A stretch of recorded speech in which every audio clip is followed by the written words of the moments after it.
So maths లో వచ్చే weightage base blue print ప్రకారం ఫస్ట్ చూడండి, చెక్ చేసుకోండి, నెట్ అర్థం చేసుకోండి. దీన్ని బట్టి అయితే మనం గజిబిజి ఉండదు, ఏం చేయాలో ఎట్లా చేసుకోవాలా.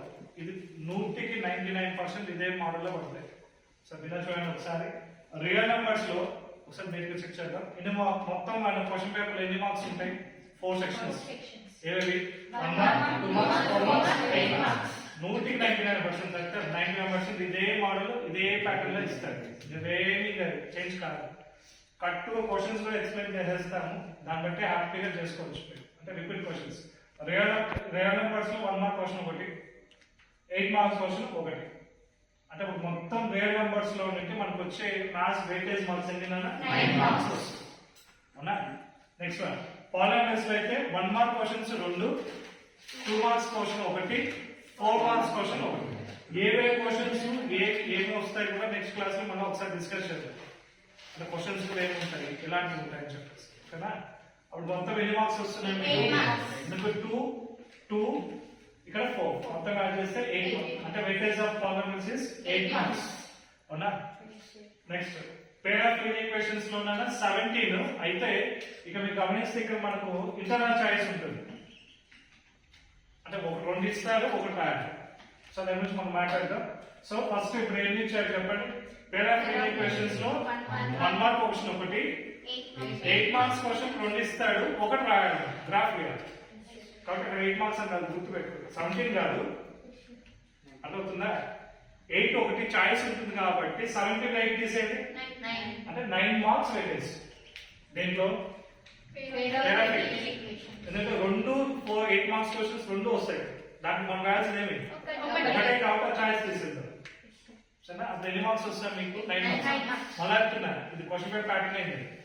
పబ్లిక్ చూసుకున్నా, మీరు పొద్దున ప్రీ ఫైనల్ చెక్ చేసుకున్నా ఇదే ప్యాటర్న్ లో పడుతుంది question paper. Next quadratic equations లో ఎన్ని మార్క్స్ వస్తున్నాయి? 7. ఇలా 1 1 1 అంటే మీకు 1 మార్క్ 2 మార్క్ అంటే there is no 8 marks in quadratic equations. Next progressions లో 2 మార్క్స్ తప్ప మీకు అన్ని ఉన్నాయి. అంటే మొత్తం వెయిటేజ్ ఎంత వస్తుంది? 13 మార్క్స్ వస్తాయి. అంటే మీరు ప్రోగ్రెషన్స్ బాగా చేయాలి. నెక్స్ట్ వన్ ట్రయాంగిల్స్ లో 1 మార్క్ 2 మార్క్స్ ఉంది, 4 మార్క్స్ లేదు, 8 మార్క్స్ వస్తుంది. అంటే మొత్తం ఎన్ని మార్క్స్ వస్తుంది? అలాగే ట్రయాంగిల్స్ కానీ తర్వాత కోఆర్డినేట్ జామెట్రీ కానీ చెక్ చేసుకోండి. ఎన్ని మార్క్స్? 10 మార్క్స్. అంటే ఇప్పుడు ఏమేమి చాప్టర్స్ అంటే ఏమేమి వెయిటేజ్ వస్తుంది? 2 marks 8 marks. Next trigonometry 8 marks రావాలి. ఇప్పుడే కదా, ముందు ప్యాటర్న్స్ లో ఉన్నప్పుడు ట్రిగ్నామెట్రీ ఉంటే 8 మార్క్స్ ఇవ్వడు. ఎన్ని మార్క్స్ ఇస్తాడు? 4 1. సో 7 మార్క్స్ వస్తుంది. అప్లికేషన్ ఆఫ్ ట్రిగ్నామెట్రీలో ఖచ్చితంగా 8 మార్క్స్ క్వశ్చన్ గ్యారెంటీ. సో ఇప్పుడు ఎన్ని మార్క్స్ వస్తుంది? 1 2 8 మొత్తం కలిపి 11. నెక్స్ట్ సర్కల్స్ లో అయితే 7 మార్క్స్. ఇది సర్కల్స్ తెలుసు వచ్చిందా? ఫస్ట్ వచ్చే సర్కల్స్. నెక్స్ట్ ఏరియాస్ రిలేటెడ్ టు సర్కల్స్ లో 8 మార్క్స్ క్వశ్చన్ గ్యారెంటీ పడుతుంది. సో ఇది మనకు weightage according to the question paper weightage బట్టి. ఈ చాప్టర్స్ ఏమైనా ఉందా? అవునా? సో టోటల్ ఉందా? నెక్స్ట్ వన్ చూడండి, కంటిన్యూషన్. సర్ఫేస్ ఏరియాలో ఎన్ని క్వశ్చన్స్ వస్తున్నాయి చూడండి. 1 mark 2 mark 4 marks 7 marks total.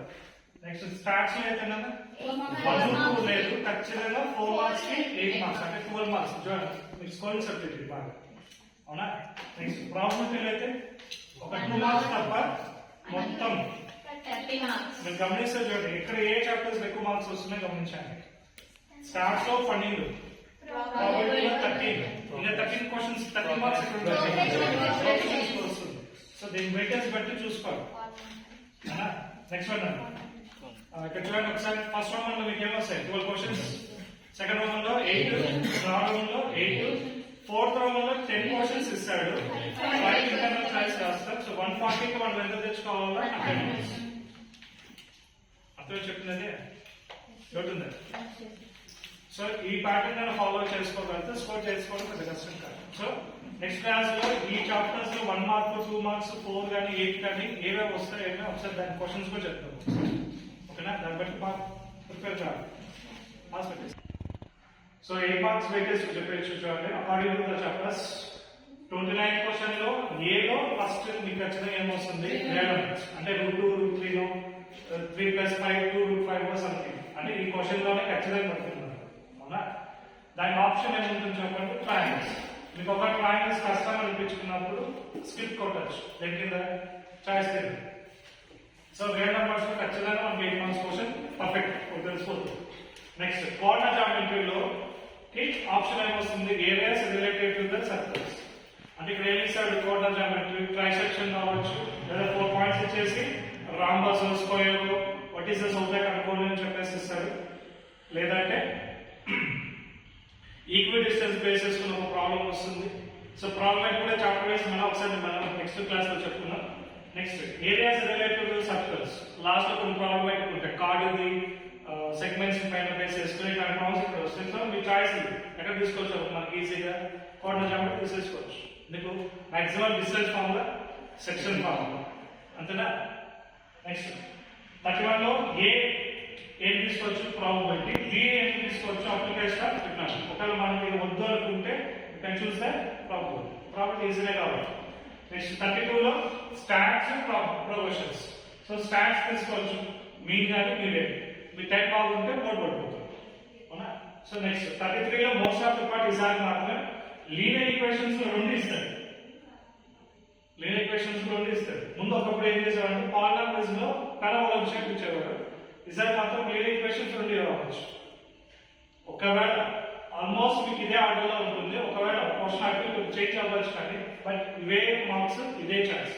అంటే ఇప్పుడు మనం ఇంటర్నల్ చాయిస్ ఏమైనా తీసుకోవచ్చు చూడండి. ఫస్ట్ క్వశ్చన్ లో 29 లో రియల్ నెంబర్స్, 30 లో కోఆర్డినేట్ జామెట్రీ తీసుకోవచ్చు ఈజీగా. ఇక్కడైతే ప్రాబబిలిటీ తీసుకోవచ్చు, స్టాట్స్ తీసుకోవచ్చు, లేదు ప్రొవిజన్స్ మాకు బాగా వచ్చాక అది తీసుకోవచ్చు, నో ప్రాబ్లం. ఇక్కడైతే ఖచ్చితంగా గ్రాఫ్ ఒకటే ఉంటుంది కాబట్టి ఇంటర్సెక్షన్ లైన్స్ అయినా రావాలా, ప్యారలల్స్ అయినా రావచ్చు, లేదా కోఇన్సిడెంట్ లైన్స్ అయినా రావాలి. ఈ 3 ఏదో ఒక పాయింట్ అడుగుతాడు. లేదా బకెట్ ప్రాబ్లం బేస్ చేసుకొని గ్రాఫ్ గీయని కూడా చెప్పవచ్చు. సో మొత్తానికి ఇది మనకు according to the 8 marks questions weightage. So A chapters బాగా మనం 5 నేర్చుకోవచ్చు అంటే కోఆర్డినేట్ జామెట్రీ, ప్రాబబిలిటీ, స్టాట్స్, ఇంకా లీనియర్ ఈక్వేషన్స్ అయితే కంపల్సరీ ఒకటే ఉంది కాబట్టి 5 చాప్టర్స్ నేర్చుకున్నా మాక్సిమం 40 పడిపోతుంది. ఒక మీకు చాయిస్ రాసుకోవాలంటే ఇది మనం ఉంటాయి. సో ఇక్కడ చాప్టర్ వైజ్ కూడా ఈచ్ అండ్ క్వశ్చన్స్ ఎలా అనేది తర్వాత క్లాస్ లో నేను ఎక్స్ప్లెయిన్ చేస్తాను, ఏ క్వశ్చన్స్ వస్తాయి.